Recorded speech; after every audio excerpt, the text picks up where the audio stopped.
नाज़रीन आदाब, न्यूज़ 18 उर्दू में आपका इस्तकबाल है। मैं हूं विशाल आजम। आप देख रहे हैं कहकर ही मानेंगे। जी हां, सबसे अहम खबर बंगाल को लेकर है। बंगाल में जिस तरह से सियासी उफान मचा हुआ है, ऐसे में एक के बाद एक ऐसी खबरें सामने आ रही हैं जिसने बंगाल की सियासत में घमासान को मजीद तेज कर दिया है। एक तरफ सीबीआई के नोटिसेस, ईडी के नोटिसेस सीबीआई के जरिए बरसे इक़्तिदार के तमाम और कई बड़े लीडरों से पूछताछ, उन्हें नोटिस, और दूसरी तरफ ममता बनर्जी की परेशानी को और बढ़ा देने वाला एक वाक़या सामने आया है। जी हां, इंडियन सेक्युलर फ्रंट यानी कि इस बैनर के तले पहली बार अब्बास सिद्दीकी ने कोलकाता के धर्मतला में एक बड़ी रैली की, एक जलसा किया। और सबसे अहम बात यह रही कि इस जलसे में अब्बास सिद्दीकी ने ममता बनर्जी को सीधे तौर पर मुसलमानों की अबतर हालत के लिए निशाना साधा है। अब्बास सिद्दीकी का कहना है कि ममता बनर्जी ने बंगाल में सिर्फ और सिर्फ वोटों की सियासत की है। अब्बास सिद्दीकी के आज इस पहले जलसे में जो इंडियन सेक्युलर फ्रंट के बैनर तले मुनक़िद हुआ, इस पहले जलसे में एक बड़ी तादाद अवाम की वहां मौजूद थी। और इस बड़ी तादाद में अवाम के बीच जो उन्होंने ऐलान किया है वो यही बात कही है कि इंडियन सेक्युलर फ्रंट खास तौर से जो बरसे इक़्तिदार जमात है यानी ममता बनर्जी को सख्त चुनौती देने का ऐलान करता है। उन्होंने ये कहा है कि ममता बनर्जी ने मुसलमानों के मसाइल को लेकर शोर शराबा तो खूब किया, हल्ला तो खूब मचाया, लेकिन मुसलमानों के मसाइल को हल करने के लिए ममता बनर्जी ने अमली इक़दाम नहीं किया। ये अब्बास सिद्दीकी का कहना था। ये वही अब्बास सिद्दीकी हैं जिनका ताल्लुक फुरफुरा शरीफ से है और ये पीरजादा है। साथ ही साथ ये कहा जाता है कि बंगाल में जो कुल 294 सीटें हैं, तो फुरफुरा शरीफ के आसपास बहुत सारे ऐसे असेंबली हल्के हैं जहां पर इनकी काफी पकड़ मानी जाती है। यह भी कहा जाता है कि 60 से 70 ऐसे असेंबली हल्के हैं जहां सीधे तौर पर फुरफुरा शरीफ के जानने मानने वाले लोग रहते हैं। और अगर इंडियन सेक्युलर फ्रंट के बैनर तले अब्बास सिद्दीकी की बातों पर वो अमल पैरा हुए तो ये एक बहुत बड़ा सियासी बदलाव हो सकता है। इसी बीच सबसे अहम सवाल वहां पर यह खड़ा हुआ है कि ऑल इंडिया मजलिस इत्तेहादुल मुस्लिमीन का क्या होगा। बंगाल में क्या असदुद्दीन ओवैसी की पॉलिटिक्स को एक सहारा मिलेगा अब्बास सिद्दीकी की शक्ल में, या अगर अब्बास सिद्दीकी ने उनका साथ नहीं दिया तो क्या बंगाल की सियासत में किनारे पर लग जाएंगे शुरुआत से पहले ही एमआईएम। चूंकि अभी एमआईएम को जिस तरह से गुजरात के जो बल्दियाती इंतखाबात में एक खाता खोला है, इससे उम्मीद है, और बिहार के असेंबली इंतखाबात में एमआईएम को उम्मीद थी कि वहां के बाद बंगाल में भी उनकी एंट्री होगी। लेकिन आज सबसे अहम यह भी रहा कि अब्बास सिद्दीकी ने इस बात का खुलासा नहीं किया या सीधा कोई बात उन्होंने सीधी कोई बात नहीं की कि क्या वो लेफ्ट कांग्रेस के इत्तेहाद में शामिल होंगे या फिर एमआईएम के साथ जाएंगे। तो अब सवाल यह पैदा होता है कि यहां से आगे की सियासत किस करवट रुख लेगी। इसी खास मौजू पर और कई अहम सवालात के साथ हमारे साथ कहकर ही मानेंगे कि इस खास एपिसोड में शामिल है खालिद इबादुल्लाह तर्जुमान टीएमसी, अजय सहरावत तर्जुमान बीजेपी, सूर्यदीप बासु मुखर्जी जो इंडियन सेक्युलर फ्रंट जिसका ऐलान बाकायदा हो चुका है और जिसकी आज पहली रैली हुई उसके लीडर हैं सूर्यदीप बासु मुखर्जी, वो हमारे साथ मौजूद हैं। कुछ देर में हमारे साथ समीर आलम भी जुड़ेंगे। सबसे पहला सवाल मैं सूर्यदीप बासु मुखर्जी आपसे यह कहना चाहूंगा कि आज आईएसएफ के बैनर तले जो कोलकाता के धर्मतला में ये आपने जलसा और रैली की है, क्या पैगाम, क्या संदेश आप देना चाहते हैं?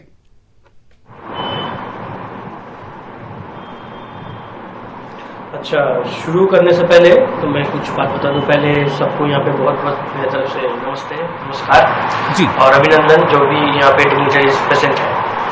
और विशाल जी आपको भी मेरी तरफ से बहुत बहुत नमस्ते। पूरा बंगाल की आवाम की तरफ से, आईएसएफ की तरफ से आप सबको, पूरे आपके मीडिया टीम को नमस्ते।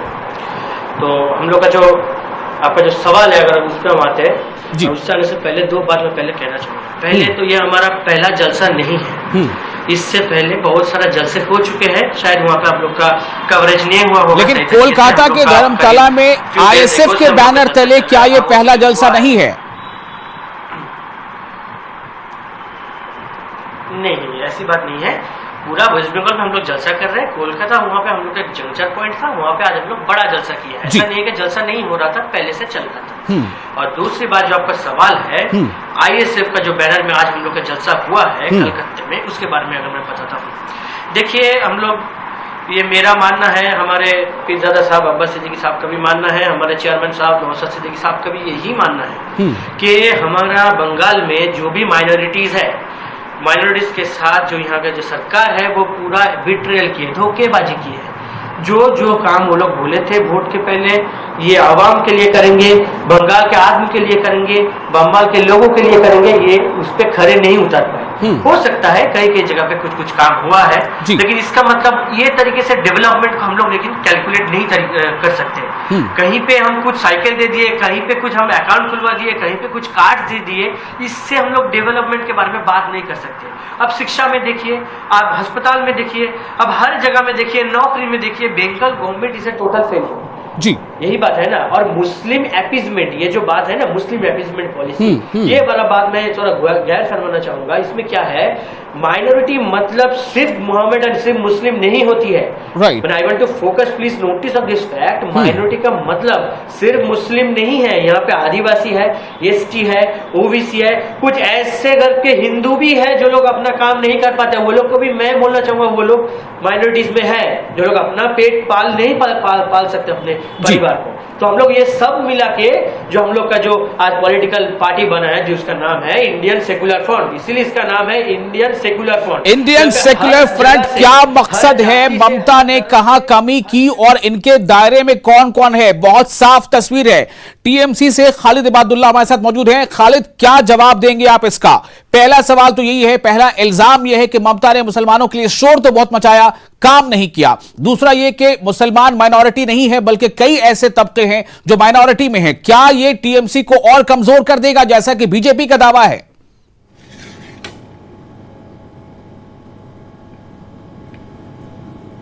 देखिए विशाल जी, पहली बात तो ये जो बोल रहे थे, पता नहीं किसके प्रवक्ता है, ऐसी बात नहीं कीजिए। मैंने आपको बताया है इंडियन सेकुलर फ्रंट के ये लीडर हैं जी। मैं जानता हूं, अभी नाम देखिए, नई नाम है तो नाम मुंह में आने में थोड़ा वक्त लगेगा, तो मैं इस जरूर आहिस्ते आहिस्ते लोग इसको पहचान, ख्याल रखिएगा ज्यादा देर ना हो जाए। राजनीति करना चाहते हैं, लेकिन दूसरी बात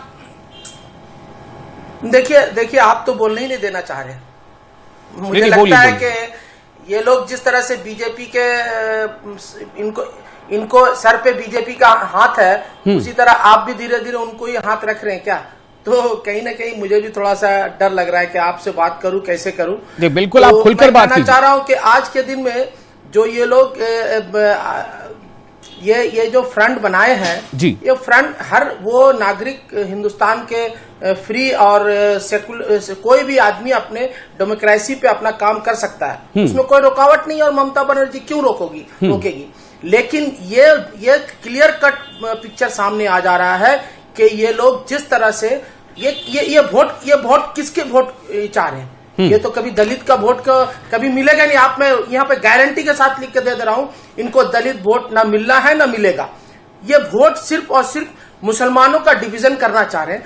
ये मुसलमानों का इसलिए डिवीजन करना चाह रहे हैं कि इनके सर पे भारतीय जनता पार्टी के हाथ है, इसलिए मैं कह रहा हूं कि आपने सुना साक्षी महाराज ने कहा कि इन लोगों को सेहत के लिए दुआ कर रहे हैं, इन लोगों को भगवान अच्छा रखे। क्यों रखे अच्छा? क्योंकि ये भारतीय जनता पार्टी के बी टीम और भारतीय जनता पार्टी के हाथ। लेकिन साक्षी महाराज ने अब्बास सिद्दीकी का नाम नहीं लिया था, असदुद्दीन ओवैसी के बारे में सवाल किया गया था तो उनका जवाब था। देखिए, असदुद्दीन ओवैसी से मिलने के लिए असदुद्दीन ने जैसे सर झुकाकर मिला है, लगता अपने को छोटे करके उनको बड़ा किया है। उनको ये भी जानकारी होना चाहिए कि उम्र में बहुत छोटे हैं। ये तो मेरे एक वहां के पीर साहब, जो आज भी वो पीर, वहां के कोई पीर ऐसे जो है जो सही माने में पीर और मुरीदी काम करते हैं, वो आज भी वहां पे फुरफुरा शरीफ में है। वो कभी नहीं कहते कि हम राजनीति में जाएं, और राजनीति करने से ये जो डिवीजन हो रहा है, फुरफुरा शरीफ को डिवीजन किया जा रहा है। जो एक 5 जगह है उसको वो डिवीजन करने में इनका हाथ नजर आ रहा है मुझे। ठीक है, मेरे साथ अजय सहरावत है, मैं उनसे भी इनका रिएक्शन लेता हूं। अजय सहरावत जी, एक सवाल सीधा आपसे ये है, अभी वहां पर जो एक पार्टी यानी एक फ्रंट, इंडियन सेक्युलर फ्रंट, जिसका कुछ दिनों पहले ऐलान हुआ था, आज कोलकाता में उसकी एक पहली बड़ी रैली हुई है। जैसा उसके नेता सूर्यदेव बसु मुखर्जी ने कहा कि बड़ा जलसा हुआ था। सवाल यह है कि क्या बीजेपी की मिली भगत है ओवैसी या फिर अब्बास सिद्दीकी से, जो इल्जाम टीएमसी के लीडर लगा रहे हैं? देखिए, मैं तो सिर्फ इस पर इतनी सी बात कहना चाहूंगा, मिली भगत की तो कोई जरूरत ही नहीं है। अगर आप सरकार में है और आप सरकार में एक मुस्लिम अपीजमेंट की पॉलिटिक्स करते हुए भी मुस्लिम्स को सेटिस्फाई नहीं कर पा रहे हैं, मुस्लिम्स आपसे नाखुश हैं, क्योंकि मुस्लिम्स भी देख पा रहे हैं ना कि हमको सेक्युलर बोल के अपीजमेंट तो कर लेते हैं, लेकिन हमारे लिए काम तो कोई हो नहीं रहा। हमारे काम धंधे के रोजगार के लिए इंडस्ट्रियलाइजेशन होना चाहिए, वो हो नहीं रहा। काम धंधे के कोई साधन नहीं खुल रहे। तो ये चीजें तो वहां के मुस्लिम को भी समझ में आ रही है कि हमको माइनॉरिटी और माइनॉरिटी अपीजमेंट के नाम पे हर बार सिर्फ ठगा जा रहा है। चाहे वो कांग्रेस ठगे, चाहे फिर वो लेफ्ट कम्युनिस्ट ठगे, अब उसके बाद ठगना शुरू कर दिया। इनको तो दूसरे फ्रंट के नेताओं के नाम तक नहीं याद हो रहे। मैं अभी भी खालिद अब्दुल्ला जैसे सुन रहा था तो वो कह रहे कि मैं तो इस नेता को जानता ही नहीं हूँ। असल में क्या है कि एनार्की सेट हो चुकी है बंगाल में। उनको लगता है उनका अलग ही देश है। जैसे ममता जी चलाती है स्टेट को, कंट्री की तरह चलाती है। एनार्की से जुड़ चुके हैं। बड़ा ये पॉइंट यहां पर टीएमसी के लीडर को क्या ये जवाब नहीं देना चाहिए? क्या ममता बनर्जी जो एनार्की के तौर पर चला रही है बंगाल को? जी बिल्कुल एनार्किस्ट की तरह चला रही। खालिद अब्दुल्ला क्या जवाब देंगे इस पर? जी देखिए, ये लोग भारतीय जनता पार्टी के लोग कुछ भी कह सकते हैं। इनको इलेक्शन का समय आता, दौर आता है, 4.5 साल के बाद ये सब याद आती है। बहुत सारी चीजों को मैं नहीं जानना चाहूंगा उस पर, लेकिन इतना जरूर कहूंगा कि ये लोग को मैं अपने तरफ से एक मशवरा देना चाहता हूं कि कम से कम 4.5 साल में नहीं आके हर स्टेट में पहले से जाके काम करें ना। काम करके जनता के साथ रहे, जनता इनको जगह चाहेगी तो वोट देकर जितवाएगी। और सरकार किस तरह से चला रही है ममता बनर्जी, वो तो आपके ही नेशनल रिकॉर्ड पे आप देखेंगे। जो नेशनल रिकॉर्ड में एमएसएमई में सबसे नंबर 1 है, कृषि में दूसरा नंबर पे है, उद्योग में अगर देखा है, कुटीर उद्योग में देखा है तो पहला नंबर पे है। आप 100 दिन के काम बात आता है तो सबसे नंबर 1 है। आप पॉलिटिकल वायलेंस की भी तो बात कीजिए जरा। नहीं, देखिए, पॉलिटिकल वायलेंस तो उत्तर प्रदेश और गुजरात से बड़ा कोई वायलेंस नहीं देखने को मिलता है। आप उसको उठा के देख लीजिएगा। आपका ब्यूरो ऑफ इन्वेस्टिगेशन जो होता है, आपका जो सिस्टम चलता है, भी रिपोर्ट होता है, आईबी रिपोर्ट होता है, उसको देख लीजिएगा। देख के पता चल जाएगा कि कौन नंबर पहला है, कौन नंबर दूसरा, तीसरा। बंगाल का कोई नंबर इसमें क्राइम में नहीं आता। सिर्फ इतना जरूर कहूंगा कि बंगाल जो सोचता है, बंगाल जो करता है, वो भारत बहुत देर में सोचता है। इसलिए भारत जी, मैं थोड़ा सा आप लोगों को रोकना चाहूंगा। हमारे साथ समीर आलम मौजूद है, तर्जुमान कांग्रेस के हैं, इनका भी जरा रुख जानना चाहूंगा। समीर, कई चीजें सामने हैं। कांग्रेस के बारे में ये बात कही जा रही है कि कांग्रेस इतनी कमजोर हो गई है कि पिछले इंतखाब में आपने लेफ्ट का साथ दिया, उससे पहले आपने ममता बनर्जी का साथ दिया। कब वहां पर आप अपने पैर पर खड़े होंगे? दूसरी बात यह कि क्या कांग्रेस को अभी भी सहारे की जरूरत है? क्या अब्बास सिद्दीकी से कांग्रेस हाथ मिला चुकी है?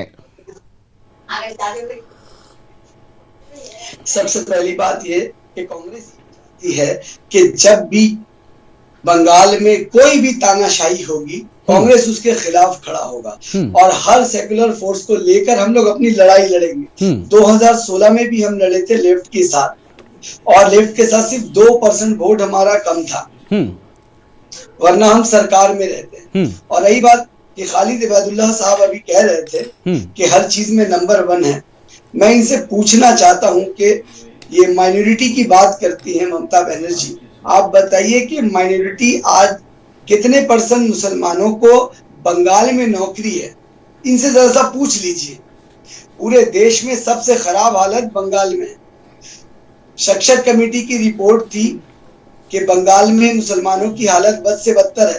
तब 3% मुसलमान सरकारी नौकरियों में थे और आज 1% में आ गए हैं। तो ये कैसे मुसलमानों के लिए, ये सिर्फ नाम मुसलमान का करते हैं, काम किसी और का करते हैं। नाम मुसलमान का, काम किसी और का। यही लाइन अभी सूर्यदेव बसु मुखर्जी ने कही है।